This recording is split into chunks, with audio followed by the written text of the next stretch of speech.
Assalamualaikum warahmatullahi wabarakatuh. Hai, jumpa lagi. Semoga selalu dalam keadaan sehat ya. Nah, di video kali ini kita akan belajar mengenai adaptasi morfologi pada tumbuhan. Nah, bagaimana tumbuhan melakukan adaptasi morfologi?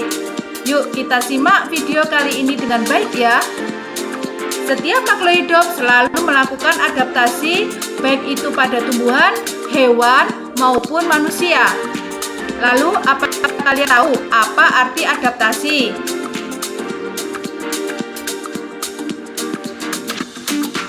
Adaptasi adalah suatu kemampuan dari makhluk hidup untuk bisa menyesuaikan diri terhadap lingkungannya. Tujuan makhluk hidup beradaptasi adalah satu, untuk melindungi diri dari musuh atau pemangsa lainnya. Yang kedua, untuk bisa mendapatkan makanan. Yang ketiga, untuk bisa bertahan hidup dalam keadaan yang tidak sesuai. Jenis-jenis adaptasi makhluk hidup yang bisa kita golongkan yaitu satu, adaptasi makhluk hidup morfologi, yaitu bentuk adaptasi makhluk hidup dengan menyesuaikan bentuk luar tubuhnya. Yang kedua, adaptasi fisiologi, bentuk adaptasi makhluk hidup dengan menyesuaikan fungsi organ dalam tubuhnya. Yang ketiga, adaptasi makhluk hidup tingkah laku, yaitu bentuk adaptasi makhluk hidup dengan mengubah tingkah lakunya atau perilakunya agar sesuai dengan lingkungannya.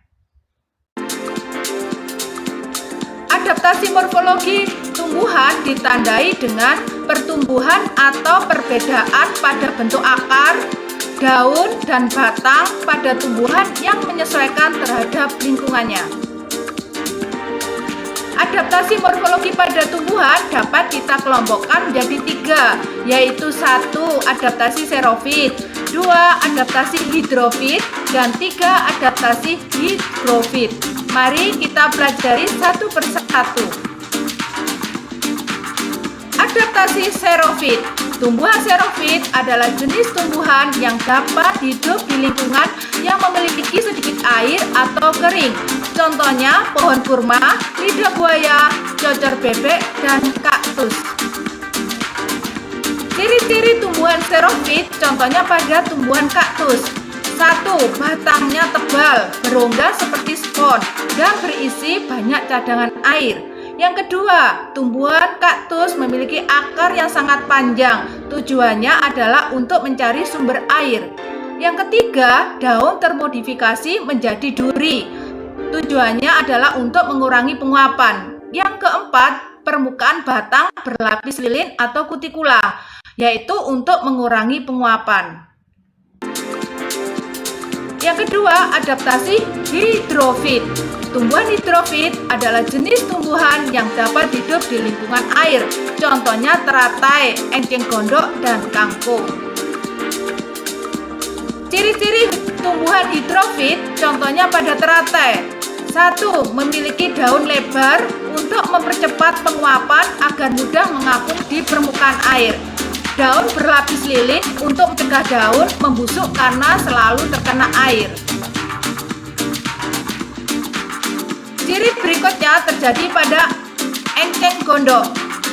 Pangkal tangkai daun berongga berfungsi untuk membantu mengapung di permukaan air. Akarnya lebat untuk menjaga keseimbangan tumbuhan agar tidak terbalik. Memiliki akar napas untuk mendapatkan oksigen. Ciri-ciri tumbuhan hidrofit, tumbuhan yang sebagian hidupnya di atas air dan sebagian terendam di air. Contohnya kangkung. Tubuh dan tangkainya berongga supaya tubuhnya tetap mengapung di air. Yang ketiga, adaptasi tumbuhan higrofit. Tumbuhan higrofit adalah jenis tumbuhan yang dapat hidup di lingkungan lembab. Contohnya tumbuhan paku dan begonia. Ciri-ciri tumbuhan higrofit. Satu, mampu menyesuaikan jumlah stomata. Stomata berada di permukaan daun dan berfungsi sebagai alat untuk penguapan. Bentuk daunnya lebar, tipis, dan jumlahnya lebih banyak. Semakin banyak jumlah daunnya, maka kecepatan penguapan terjadi semakin banyak pula. Apakah kalian dapat menemukan tumbuhan xerofit, hidrofit, dan higrofit di lingkungan sekitar kalian? Coba kalian amati.